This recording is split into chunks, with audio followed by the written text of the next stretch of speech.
झेप मराठी, आरसा महाराष्ट्राचा.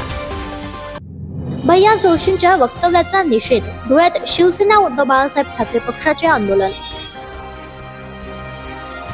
मराठीचा अवमान सहन करणार नाही, कठोर कारवाईची मागणी. राष्ट्रीय स्वयंसेवक संघाचे माजी संघचालक भैया जोशी यांनी मुंबईत मराठी भाषा बोलण्याची आवश्यकता नसल्याचे वक्तव्य करून मराठी अस्मितेचा अवमान केलाय. त्यांच्या या वक्तव्याचा निषेध करीत शिवसेना उद्धव बाळासाहेब ठाकरे पक्षाच्या वतीने धुळ्यात जोरदार आंदोलन करण्यात आले. झाशीर आणि पुतळा चौकात झालेल्या या आंदोलनात शिवसैनिकांनी घोषणाबाजी करीत संताप व्यक्त केला. जोशी यांनी मुंबईतील घाटकोपर भागाची भाषा गुजराती असल्याचे वक्तव्य केले. त्यामुळे महाराष्ट्रातील मराठी जनतेच्या भावना दुखावल्या असून त्यांचा सर्वत्र निषेध केला जातोय. याआधी छत्रपती शिवाजी महाराजांबद्दल अवमानकारक वक्तव्य करणाऱ्या प्रशांत कोरटकर व राहुल सोलापूरकर यांच्यावरती ही टीका करण्यात आली होती.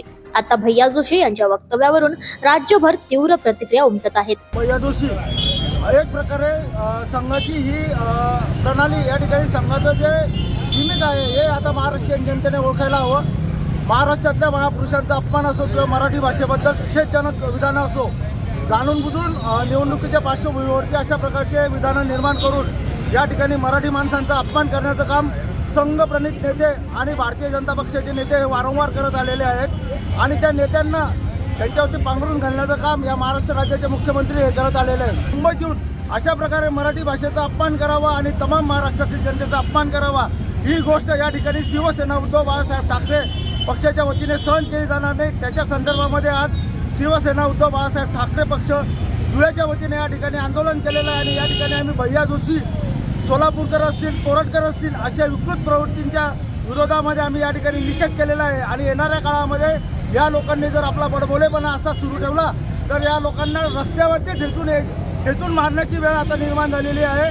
हा इशारा आता भाजपा प्रणित संघाच्या लोकांनी देखील या ठिकाणी लक्षात घ्यायचा आहे. धुळ्यात झालेल्या या आंदोलनात शिवसेना उपनेत्या शुभांगी पाटील, माजी आमदार अनिल गोटे, जिल्हा प्रमुख अतुल सोनवणे, माजी महापौर भगवान करणकाळ यांच्यासह अनेक शिवसैनिक आणि कार्यकर्ते मोठ्या संख्येने सहभागी झाले होते. शिवसेनेने भैया जोशी यांच्यावर राष्ट्रद्रोहाचा गुन्हा दाखल करण्याची मागणी केली आहे. तसेच मराठी भाषा आणि महाराष्ट्राच्या अस्मितेचा अपमान करणाऱ्या व्यक्तींवर कठोर कारवाई करावी, अन्यथा आंदोलन अधिक तीव्र करण्यात येईल असा इशाराही यावेळी देण्यात आला. प्रतिनिधी कार्तिक सोनवणे, झेप मराठी, धुळे. अशाच वेगळ्या आणि ताज्या बातम्यांसाठी पाहत रहा झेप मराठी, आरसा महाराष्ट्राचा. संपादक प्राध्यापक अनिल चव्हाण, धुळे.